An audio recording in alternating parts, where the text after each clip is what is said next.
Derrière ces murs, tous les mois, plus de 10 enfants sont contraints à témoigner. Des victimes de violences sexuelles, parfois âgées de moins de 3 ans. La plupart du temps, les enfants victimes sont victimes de faits qui se sont inscrits dans le cadre de la structure familiale, à plus de 90%. C'est-à-dire qu'elles connaissent parfaitement l'auteur des faits dont elles sont la victime, voire elles l'aiment. Pour établir une relation de confiance, cette nouvelle salle d'audition crée une ambiance apaisée. Une salle qui porte le prénom de la toute première victime dans les années 90, qui avait été filmée lors de ces entretiens. Parce qu'elle ne ressemble pas à un local de police, parce qu'elle n'est pas impressionnante, parce qu'elle est à hauteur d'enfant. L'enfant ne peut que s'y sentir mieux que dans un... pas forcément bien, mais en tout cas bien mieux.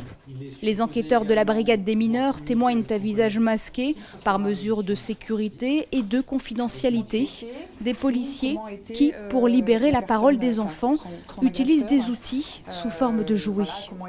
Parfois, c'est compliqué parce qu'il n'a pas le vocabulaire qui va bien, il ne sait pas le dire. Donc, lui dire, bon, bah, écoute, maintenant, regarde, on va prendre des poupées, montre-nous voilà, comment ça s'est passé, comment il était habillé. Une cinquantaine de salles Mélanie en France accueillent des enfants, situés pour la plupart dans les hôpitaux.